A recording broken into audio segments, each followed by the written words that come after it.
Okay, our next section is and it's from 9.2, it's called the real number system. And the first thing we're going to learn about in the real number system is a set of numbers called the rational numbers. Rational numbers.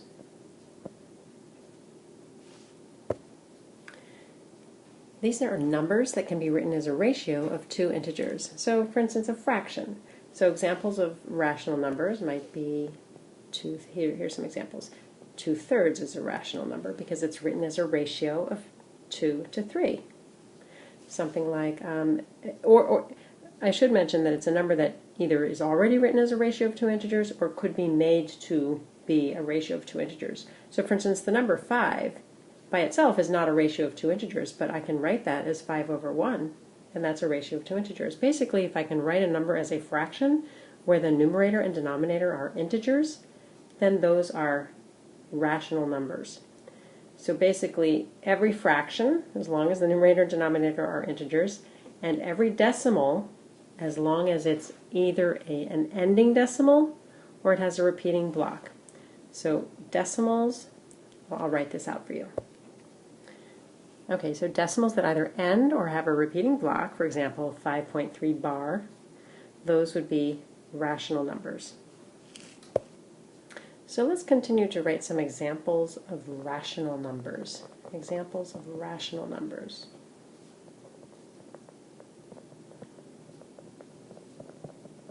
So numbers like -16 is a rational number, or 4.75 is a rational number because it's a decimal that ends, or 0 is a rational number because I can write it as 0/1, right?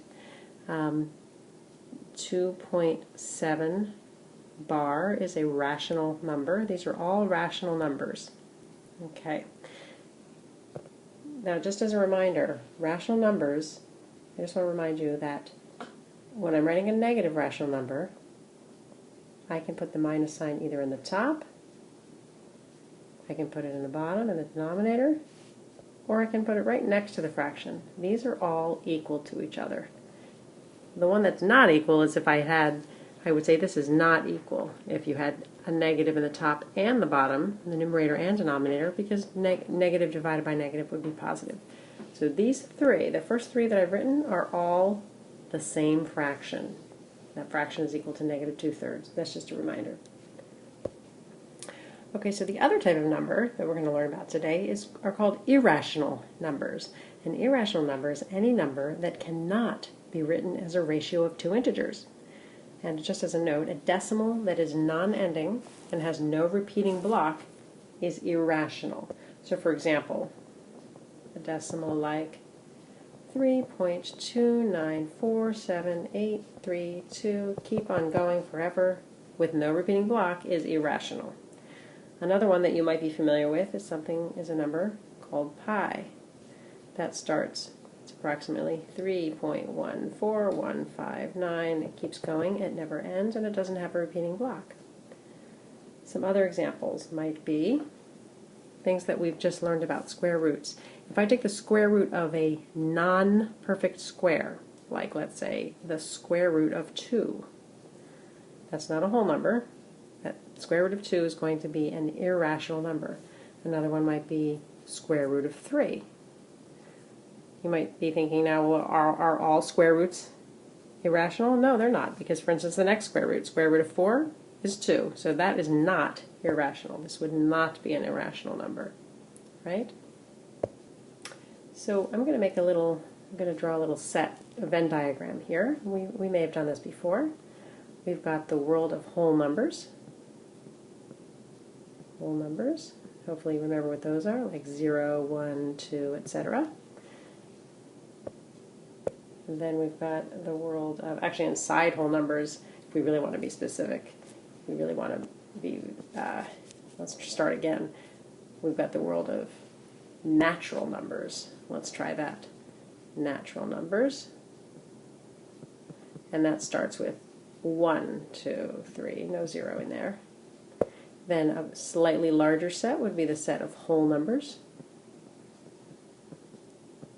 And that starts with 0, 1, 2, etc. And then a slightly larger set from that is the set of integers.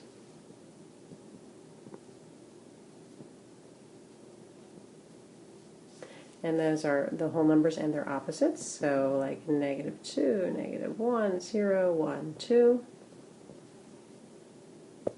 And then outside of that, we've got the set of rational numbers.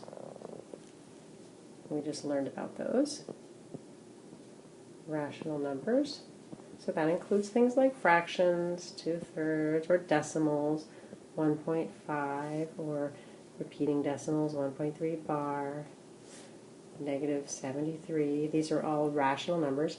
And then outside of this, not in the same circle, but outside here, we'll have the world of irrational numbers. Irrational. They don't overlap, these two. Irrational numbers.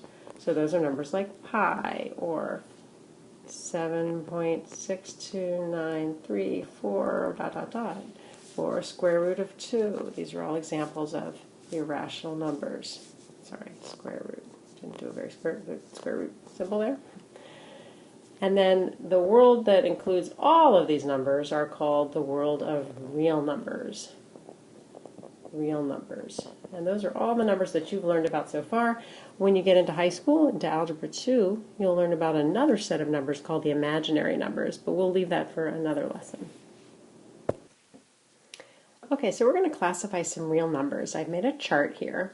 We'll do the first one together, the first row, and then I'll ask you to turn off pause the video and fill in the rest of the rows. So let's see if we can figure out the first row together. So let's figure out whether 17 is a natural number, a whole number, etc. So 17 is one of the counting numbers, one of the natural numbers, so yes, that's a natural number. It's also a whole number, it's also an integer, and it is a rational number. It's not irrational, so I'm not going to check that column. So go ahead and pause the video, and then come back and check your solution.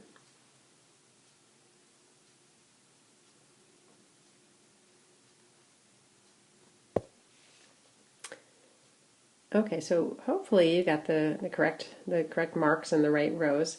The one I want to point out is the square root of 144. Hopefully you all know that that is 12, and 12 is a natural number and a whole number, etc.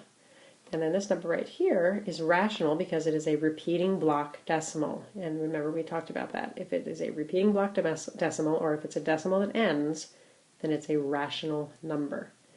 This one right here, though, square root of 50, is irrational because 50 is not a perfect square, so when you take the square root of 50, you will not get a whole number, you will get an irrational number. So I want you to have somewhat of an ease with square root expressions. So let's see if we can replace the blank with a less than, greater than, or equal sign to make a true statement. So without a calculator, so let's say we're trying this without a calculator, you're obviously not going to know what the square root of 125 is because that's not a perfect square. So one strategy is that you could take 11.2 and actually square it. So take 11.2 and multiply it by itself. And when you do multiply it, you actually get 125.44. So that means that the square root of 125, just plain 125, would have to have been smaller than 11.2, because 11.2 squared gives you something larger than 125. So square root of 125 is actually smaller than 11.2.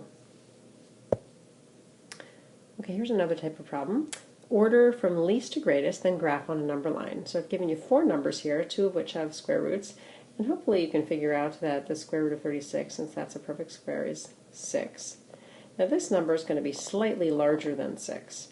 Let's change all of these to decimals. We already know that this is 6.5 bar, and 6.5 is 6.5. So of these 3 numbers, we already know how to order those. We know that 6 is the smallest, and 6.5, and 6.5 bar. So now the question is, where does square root of 37 come in? So we know that square root of 37 is something larger than 6. We want to see, is it between 6 and 6.5? I'm not sure, or maybe you're not sure. So one strategy, like we just did in the number before this, we take 6.5, this number, and we square it. In other words, oops, 6.5, let's draw that a little nicer. And we see whether 6.5 squared is a number that is smaller or larger than 37. I have a hunch that 6.5 squared is going to be larger than 37, and hopefully you have that same hunch. But go ahead and multiply those out, and then we'll go from there. So it turns out that 6.5 squared is 42.25. So square root of 37 must have been smaller than that, smaller than 6.5. So that number is going to go right here, square root of 37. So now we've ordered from the smallest to largest. And now we want to graph on a number line. So we'll notice that these numbers are all between 6 and 7. So 6 is the smallest one, that's right here. Square root of 37 must be slightly larger than that. Square root of 37. Of course, we labeled the coordinate. 6.5 is right halfway. I'm going to draw a little arrow there, 6.5. And then 6.5 bar is just a little bit to the right of that. And it's hard to draw. It's hard to make these look even intervals here, but as long as you would show me which one comes farthest to the left and showing me in progression from left to right. Okay, so the last thing we're going to do today is we're going to solve equations by finding square roots. So let's try this one.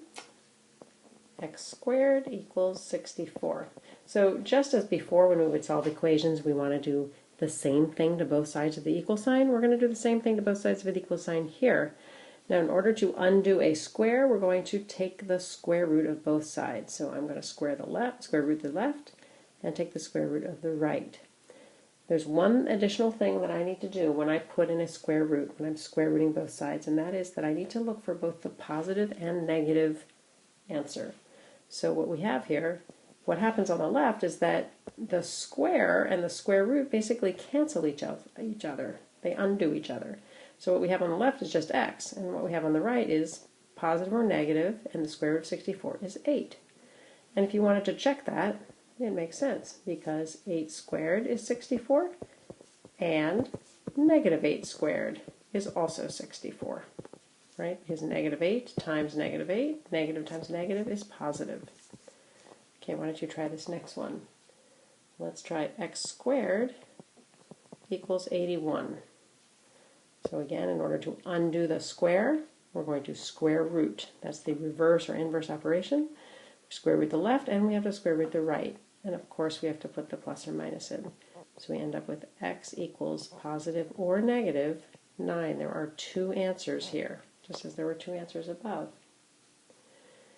Let's say you have a problem where you have x, so number 3, you have x squared equals 50.